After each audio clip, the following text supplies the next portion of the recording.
Hey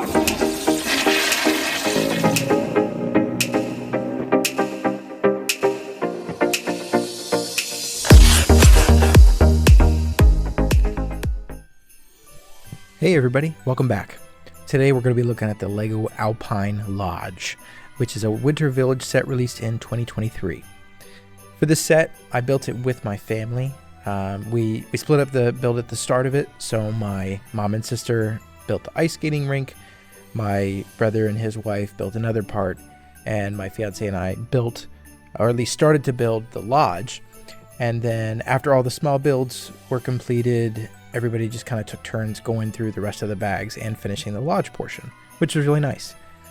Building winter village sets has started to become a new tradition in our house. I think this is the second year where during the holidays we've gotten a set together and built it as a group at the dinner table, which has been a lot of fun. I'm always happy to start new traditions, especially if it means I have an excuse to buy more Lego. This set was really fun to divide and conquer. It consisted of about 10 numbered bags, and we had a ball. Let's take a look at the Porta-Crapper first.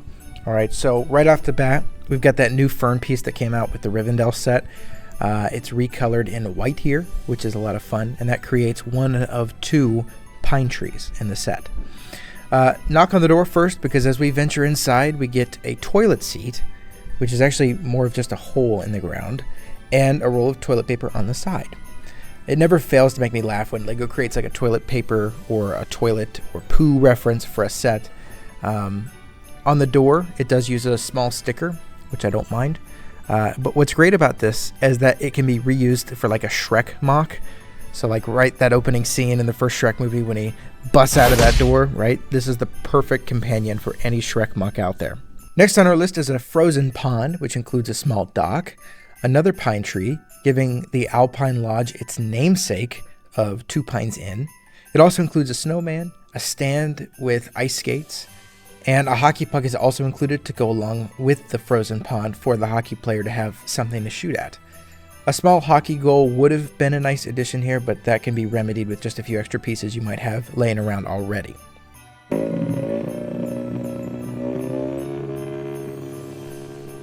Now for what most people are excited about, and that's a little red truck hauling a Christmas tree.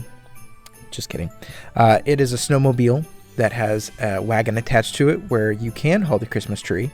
It's a cute little side build that doesn't take up a whole lot of pieces, and I especially like the use of the Technic pieces on the front vehicle to simulate like the treads on like a snow vehicle, so I really like that.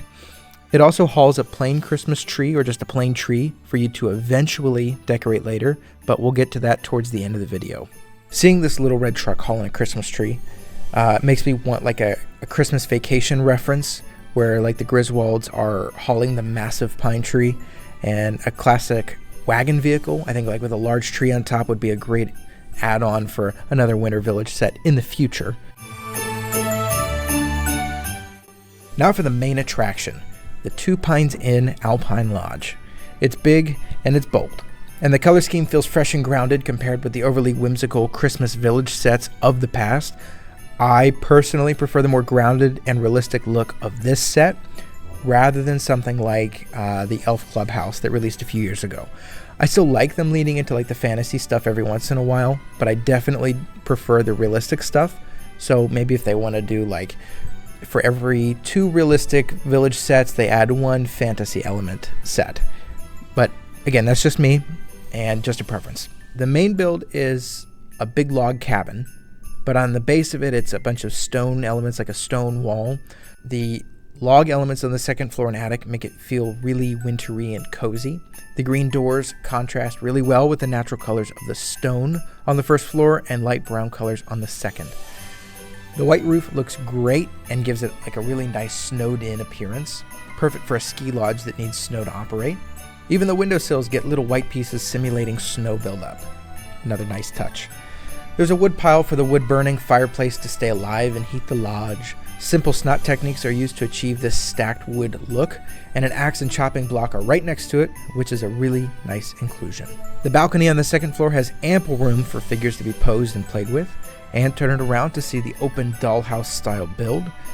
The first floor includes a kitchen, a lounge area, and a fireplace that lights up with a light brick activated by a button that's at the top of the fireplace, very similar to that gingerbread house that they released, I think 5 or 6 years ago.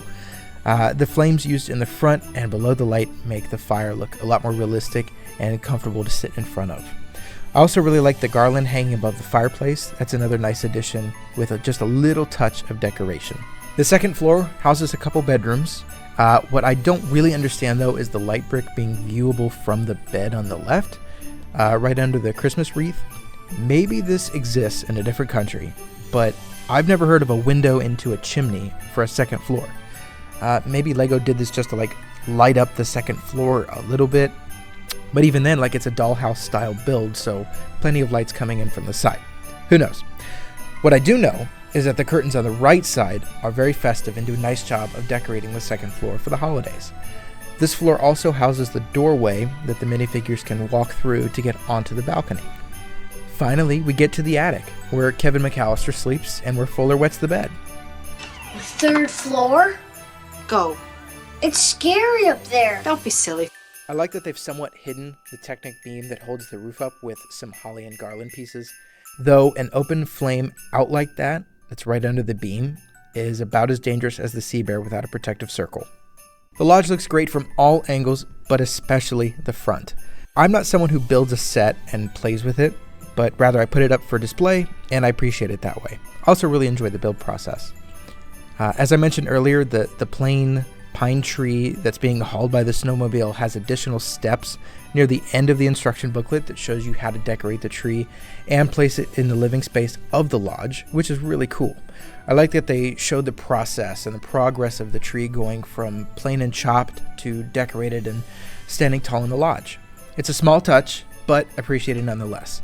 I think what's missing in a lot of 18 plus sets that are released now is the element of story, right? So a lot of the 18 plus sets, a lot of times it's just a big pretty model, right? So for example, the Concorde jet, it's not supposed to tell a story. It's not trying to put on a fictional story that Lego has come up with and created. No, it's just supposed to show off really nice build techniques of a really pretty build. But with the Winter Village sets, at least now, they're marketed as 18 plus, but they also include really nice story elements. So that's something that I appreciate about the winter sets that aren't necessarily at or in other 18 plus builds. Minifigures. Not a whole lot to say about them except that they are great. We get a new sweater torso, but that's about as far as new figure pieces go for this set, which I don't really mind. Starting from left to right, we get an older woman who's wearing the new torso print, really nice sweater piece.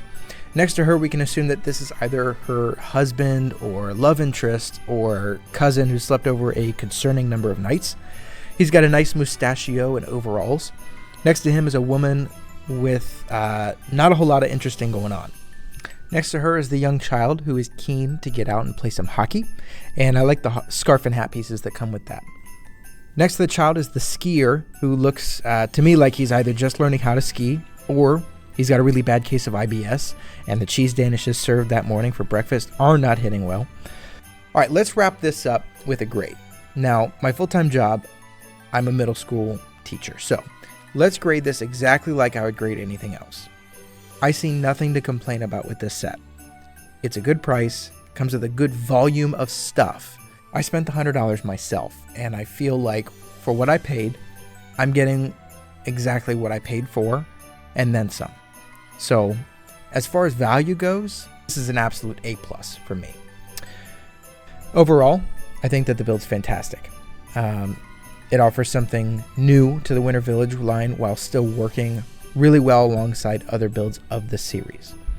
All the smaller side builds of the set feel like really well-placed uses of pieces without unnecessary fluff. Thank you for watching. I appreciate you being here. Bye-bye.